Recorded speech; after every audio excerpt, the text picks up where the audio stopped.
The Delaware River at Newcastle had seen the Swedes, the Dutch, and the English. It had witnessed quarrels, threats, and battles. Then, in October 1682, the Delaware at Newcastle saw its most recent governor, the Englishman William Penn. William Penn was a peaceful man. He was a Quaker. I look upon this venture as a holy experiment.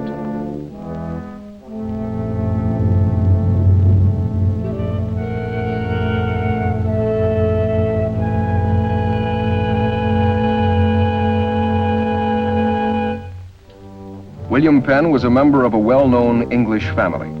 His father was an admiral in the Royal Navy of King Charles I and later of Charles II. Between the two kings came disorder for England and a bad time for the Penn family, the rising up of the Puritans under Oliver Cromwell, a time when those who were loyal to the royalty and those who were members of the Church of England, Anglicans, were persecuted or sent out of the country. Although the Anglican Admiral Penn had served under and had been promoted by Cromwell, his military career did not progress smoothly. He felt it would be better if he and his family left England for temporary retirement. In Ireland, the young William Penn began intensive training for his future career. From his birth, it had been understood that he would follow his father's steps. He would be a military man, a naval officer. He had not questioned this.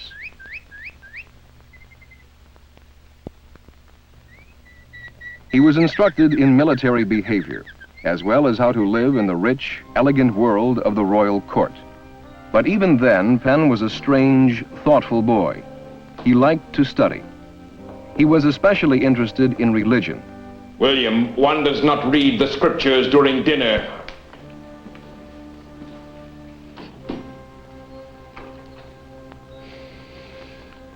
Please serve dinner. And while in Ireland, he had his first contact with that peculiar new religious sect, the Society of Friends. When the royalty returned to power with Charles II, the Penn family made a joyous return to England. William was enrolled at Oxford University to complete his education. He was not, however, to graduate from Oxford. At the university,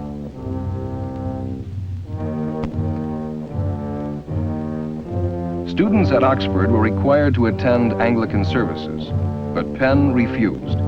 He spoke out for the Quakers and against the Church of England. He was warned, fined, and finally expelled from Oxford, to the disgrace of his family.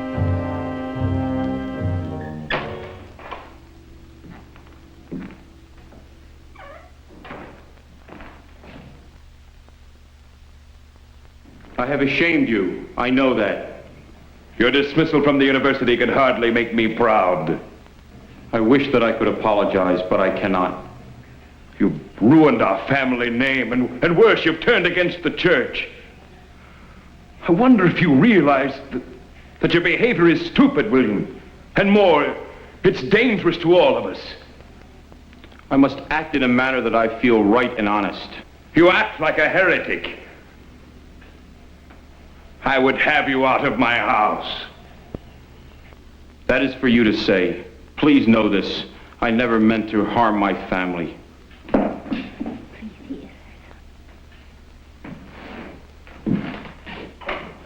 William. No, I won't turn you away. You can remain here. But I think it would be wise that you travel for a time abroad. France, perhaps. As you like, Father. I do not think my feelings will change. I will go to France.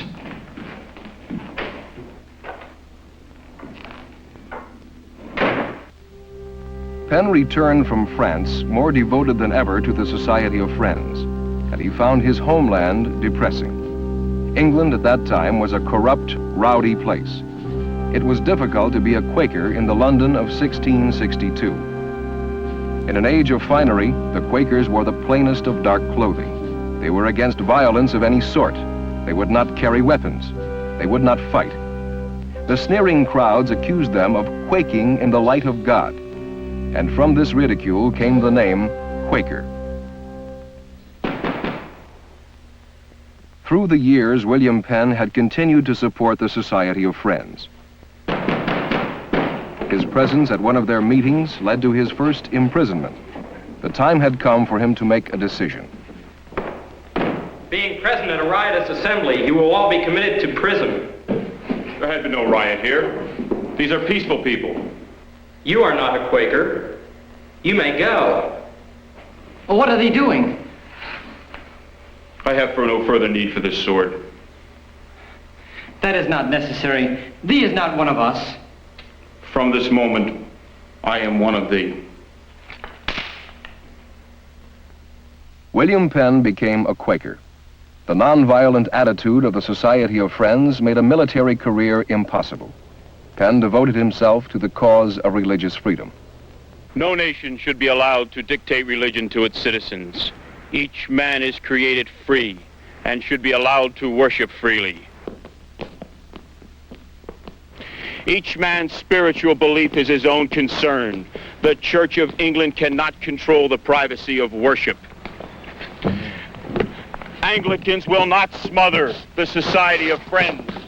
For his spoken and written comments against the Church of England, William Penn was tried and imprisoned a total of 6 times. His family was disgraced. For a long time, their son had been a source of worry to them. Now he was constantly being shipped into prison.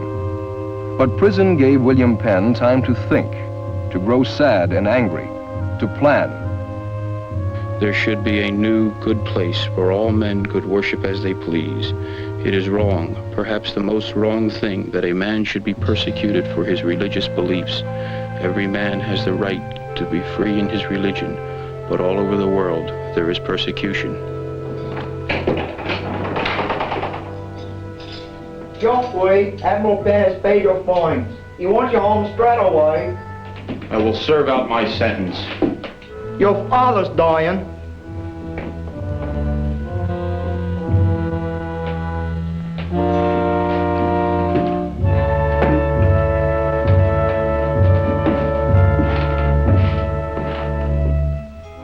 William, my son, I once wished you out of my house, but I did not truly wish it. You have gone a very different way from the rest of your family. I have disgraced you many times over, Father, and for that I am deeply sorry. No, never be sorry, and never feel guilty. Keep your plain way of preaching, and keep your plain way of thinking. Shun all manner of evil. And I pray that God will bless you all. For that I thank you, Father. My son, I am growing weary of the world. I would not live my days over again. 3 things I commend to you. Let nothing in this world tempt you to wrong your conscience. Whatever you do, plan it justly and time it reasonably. And lastly, be not troubled at disappointments.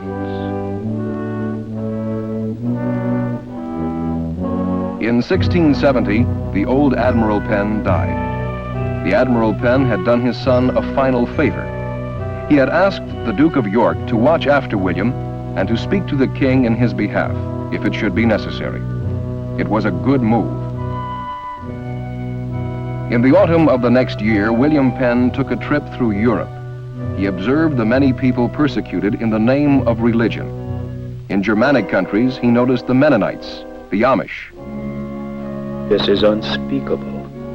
If my wife, my children were subjected to such treatment for their religious beliefs, I could not bear it. There should be a place for all men, all families to worship freely, with no fear of persecution.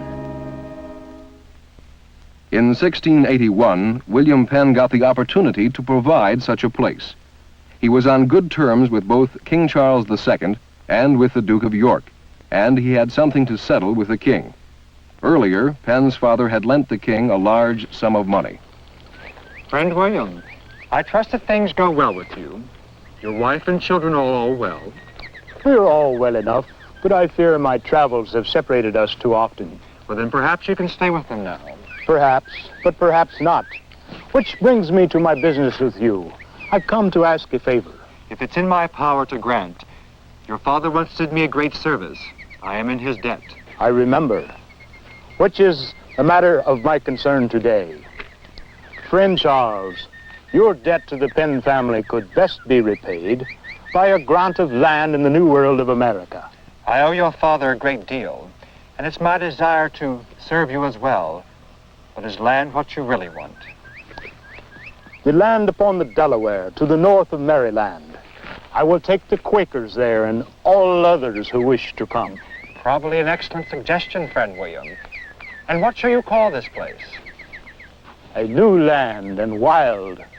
Perhaps Sylvania, which in Latin means land of woods. The land I grant shall honor your father, the Admiral Penn. Pennsylvania, Penn's woods. I think that immodest. But if you wish. And friend Charles, another matter. The 3 lower counties along the Delaware, those that the Dutch held not long ago. I should like those also as protection for Pennsylvania and for ports on the bay and the river. Well, that you will have to discuss with the Duke of York. With the grant for Pennsylvania assured, Penn's next move was to purchase the 3 lower counties from the Duke of York. For the 3 lower counties, Penn paid 10 shillings. In addition, 1/2 the profits from the 3 lower counties. And every Michaelmas, I shall ask a gift of a single rose. The deal could hardly have been more pleasant. There was only one murmur of disapproval. Lord Baltimore, proprietor of Maryland, felt that Delaware should belong to him, but Penn held the charter.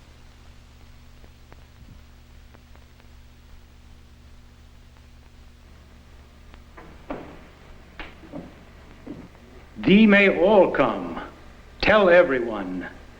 Thee may live and worship as thee please. Thee will be free. There will be no prisons, no persecution. I will go through all Europe to extend my invitation. It will be more than a colony. It will be an experiment in freedom, a holy experiment.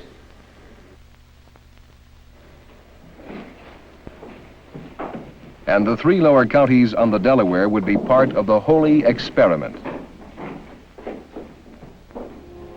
October 28, 1682. William Penn came to rule the new untried colony. And his first stop was at Newcastle. Even his ship had a hopeful name, Welcome. I am firm in my faith that the Lord will prosper this holy experiment. In a glowing sunset, the Welcome furled her sails and dropped anchor before the town of Newcastle.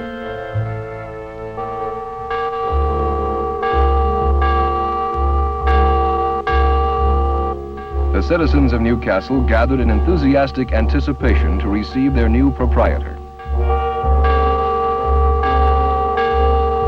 Newcastle was prepared to welcome Penn with formal, traditional ceremonies. Thy greeting pleases me well, and I, William Penn, bring peace to you by word of this charter, which it is now my duty and desire to present to you as follows.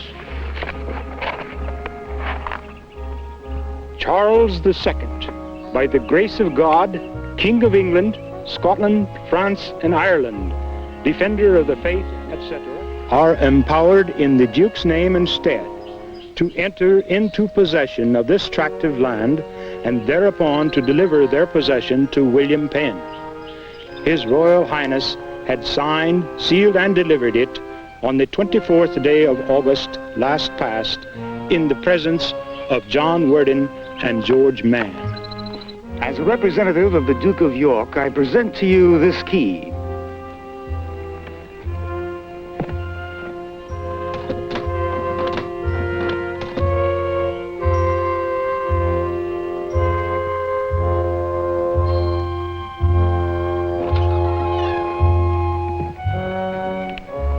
We, the officials hereto assigned, do surrender our rights to our new proprietor and governor, William Penn. In token of your coming, we present to you turf and twig of our land, soil and water of the Delaware River. Shortly afterward, Penn sailed on to Pennsylvania. But during his brief stay in Newcastle, he had so charmed the citizens that the 3 lower counties requested they be a part of the colony, Pennsylvania. William Penn agreed. He appointed deputy governors for the 3 lower counties, and the government of Pennsylvania served as the government for Delaware as well. He reorganized and renamed the 3 lower counties. The southern portion became Sussex, with its county seat Lewis, near the site of the ill-fated Zwanendel. The central county was Kent. Newcastle remained Newcastle. The first arrangements made, Penn went about the business of his holy experiment. He became a devoted friend to the Indian tribes. He made separate treaty with them for the ownership of Pennsylvania and Delaware. He treated the Indians as brothers, and they responded as brothers. No Indian violence would disturb the settlers of the holy experiment. All types of settlers came in flocks to Penn's colony, all seeking peace. The Quakers, the Mennonites, the Amish. William Penn's effort at colonization began to look like a success. The planned town, a green country town, which became a major city of the English seaboard of America, Philadelphia. The city of Philadelphia was so large that little Delaware was hidden in the shadow. As Pennsylvania grew more important, Delaware grew less important. All the people and all the trade went to Philadelphia, bypassing Delaware. And the citizens began to grumble. His Majesty is troubled by reports of piracy along the Delaware. And there was another matter, a matter that also troubled Pennsylvania, William Penn, and England. Into the dim, hidden coves and inlets of Delaware came a most unholy aspect of the holy experiment. For years, Delaware was plagued with the famous and not so famous privateers. They were a dangerous nuisance. In the towns of Delaware, the people were muttering.